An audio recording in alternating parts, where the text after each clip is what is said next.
Hello everyone and welcome to the Anime Zillia, and thank you for joining me as we talk about the character of Tsuchimikado from the A Certain Magical Index franchise, an Esper magician hybrid, and he is also Kamijo Toma's next door neighbor, plus a student of a certain high school.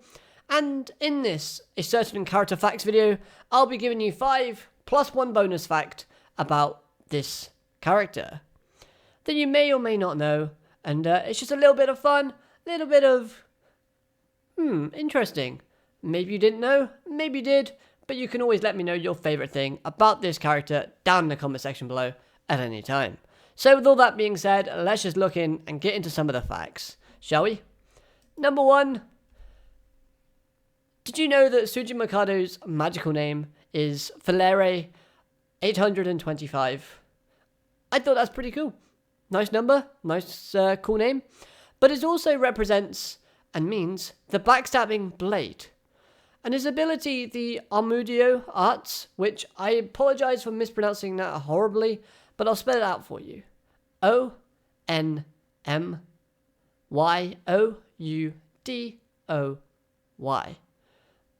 You can get why I mispronounced it. It's a difficult word. Now, his Esper ability is something that does go a bit unnoticed by some of the audience. And it may surprise you to find out that his Esper powers are that of body regeneration, or as they call it in the show, auto rebirth, which is a level 0 power. However, it's an ability that isn't actually perfect, even though you think that it might revive you. Being that it's a level 0 ability, at any time it could fail to revive him, causing him to die permanently.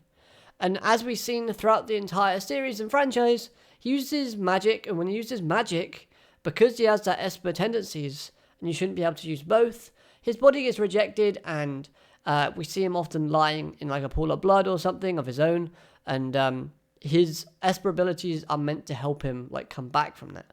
Again, it's not perfect, so it could fail, thus ending this character permanently. I thought that was pretty cool. I liked it. Delving more into his abilities and everything like that, not too bad.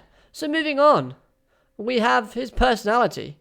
We've seen him be this comedic, goofy type of character, and he likes to joke around a lot, especially with Kanzaki. And he's a very prideful character. It may surprise you to know, or find out, because he takes to heart when he fails. He doesn't like failing, and one instance of this that would tell us this to be the case is when he's telling Toma that the conflict between the Roman Orthodox Church and Academy City did not start because of Toma himself. It started because somebody, aka himself, didn't do their job properly. He had a behind-the-scenes job, and he didn't actually execute his mission as it should have. He failed, he messed up, thus giving us the conflict between both the Roman Orthodox and Academy City. And he feels really bad about it. He doesn't like it. That's why he doesn't like it when people fail or when himself fails. He's a very prideful character. Moving on. Number 3. Did you know that he has a stepsister? Like, I've seen this character tons of times throughout watching the show. And I didn't actually realize that Mika, which is her name, is actually his stepsister. And it's because of this character that he stays loyal to Academy City and puts his life in danger time after time again in order to protect the world that she lives in. I think that's kind of sweet. I think that's kind of cute. And it plays to his serious nature. Like, yes, he's prideful and he can get serious at any point in time. And this just gives us a reason for why he can become serious. I like it. It's a cool little fact. Now, languages.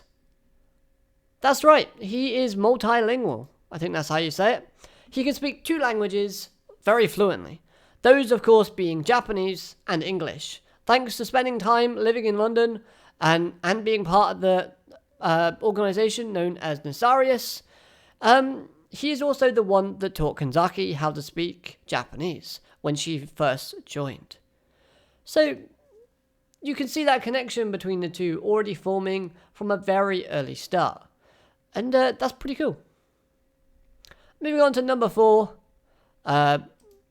When entering Academy City as a spy, on the orders of the church that he was affiliated with, it took him over 36 hours before getting caught. Now, you're probably thinking, hold on a minute, that's not very long. And yes, you'd be right, that is not very long. In fact, he thought it would take 3 days for him to do his mission, but alas, 32 hours in, a day and a half basically, he got caught, and that is where his kind of betrayal type spy type of persona came from, because his only way of surviving after being caught was to basically join the people that caught him, thus making him a spy for multiple people. And that's one thing I really like about this character, is that being that multi-layered spy type of character, we don't know who his loyalties lie with 100%. Yes, it would be Academy City for the most part, because Mika lives there, but at the same time, he hasn't told like all the information to other parties that he's not working for.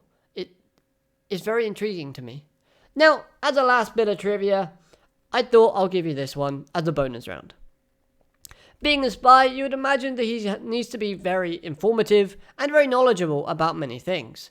But did you know that he actually has facts of knowledge of Toma's involvement in the events that happen throughout the main story? So, for example, he knows about the rescue of Index when St. Peter took over Index. When the feathers fell and Toma lost his memory. He knows about that. He knows about the cram school incident where Toma went in and rescued Higami, thus giving us the Dragon Strike amazing scene. As well as the fact is, he knows about Toma's involvement in the Level 6 project and how he helped to take it down.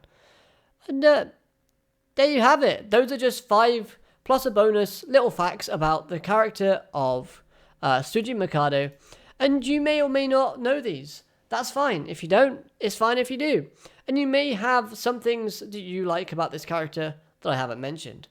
If you do, let me know your favourite thing about him down in the comment section below. Personally speaking, if I had to give you an answer to my favourite thing about it, it's either the layer of complexity that this character brings, or it's his goofy personality. I love them both.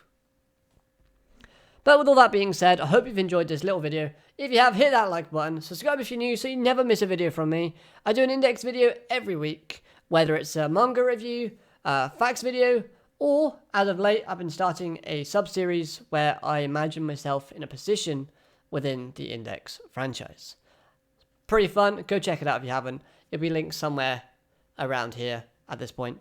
But other than that, have an amazing day. Arigato, matane, goodbye.